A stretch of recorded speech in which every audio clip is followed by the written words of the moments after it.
지금은 2010년대 이후에는 전 세계가 어디에 관심을 많이 두고 있냐면 이 여아, 그러니까 소녀들에 대한 문제들에 상당히 많은 관심들을 두고 있습니다. 그래서 소녀들의 임신 부터 시작해서 폭력에 노출되는 문제, 소녀들이 가출을 해서 혹은 어쨌든 이제 혼자 되어서 어떤 상황에 노출되어지는 문제들, 이런 것들에 많은 관심을 갖고 있는데, 이 문제들이 해결이 뭔가 되어야 다시 우리 만나서 그 다음에 의제를 설정을 할 건데, 이때 설정한 의제들이 해결이 되지 않았다라고 지금 유엔에서는 보고 있는 거예요. 그래서 제4차 세계여성대회가 열리지 않고 있습니다. 그래서 전 세계적으로 여전히 성평등에 대한 문제들을 계속적으로 10년대 이후에는 전 세계가 어디에 관심을 많이 두고 있냐면 이 여아,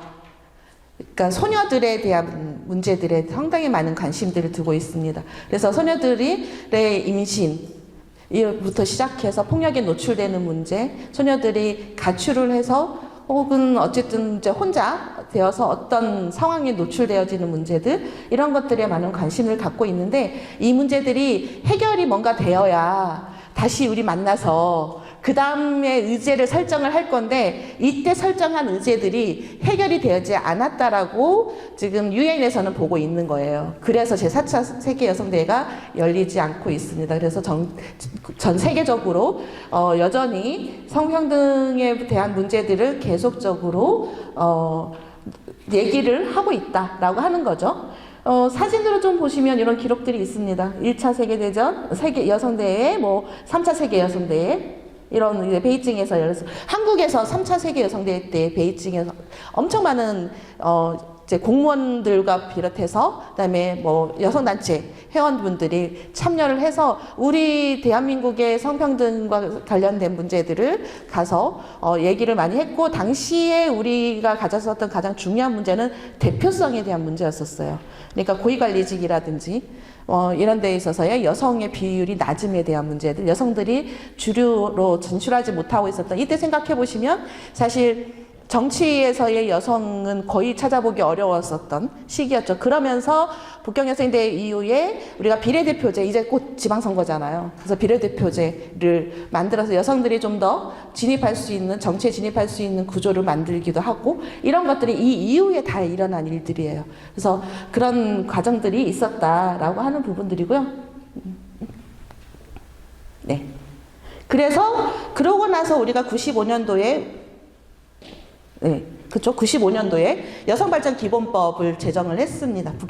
여성대회 갔다 오고 나서 우리나라에도 여성들의 권익신장을 위해서 법 제도화가 필요하겠어 라고 하는 게 이제 인식이 되었고, 그래서 여성발전기본법이라고 하는 법을 만들었고요.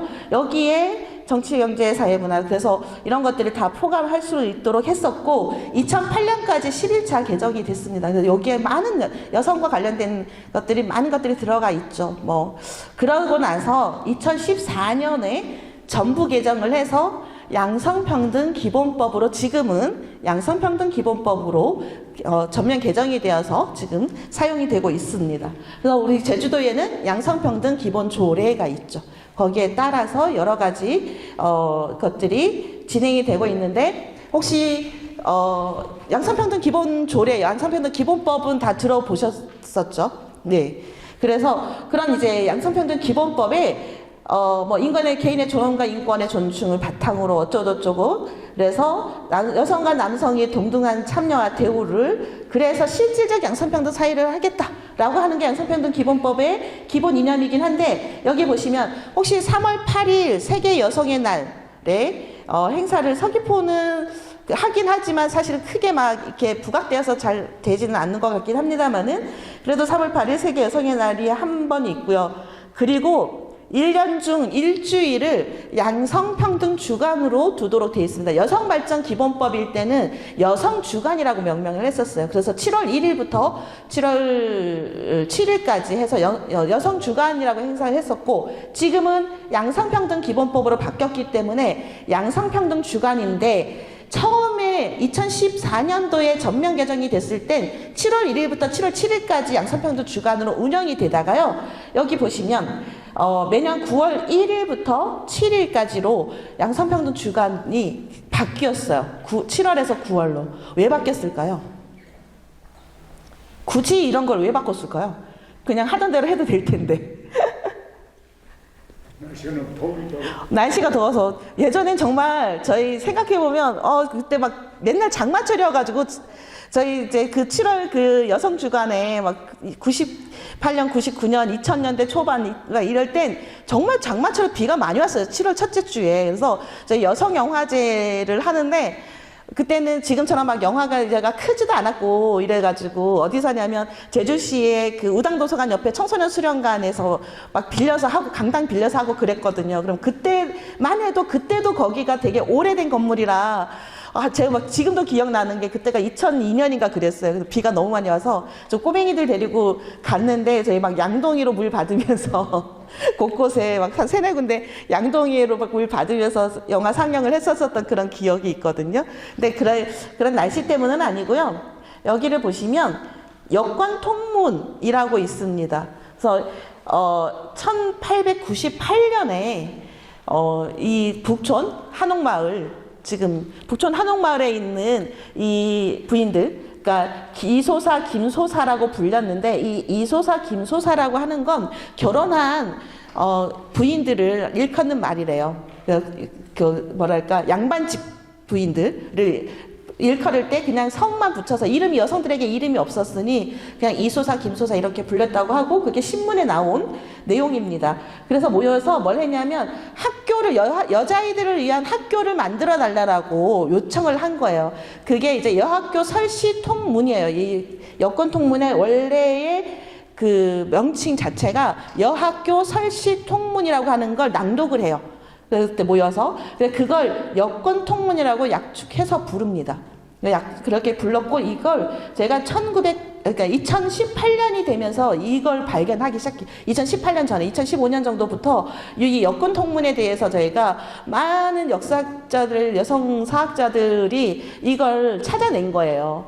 그래서 우리나라에서도 여성 인권과 관련된 어떤 것들이 있었다라고 하는 걸 확인을 했고 그걸 통해서 저희가 여기 보시면 어떤 내용들이 있냐면 이런 게 있어요. 아래쪽에 보면 첫째, 여성도 교육을 받을 권리가 있다.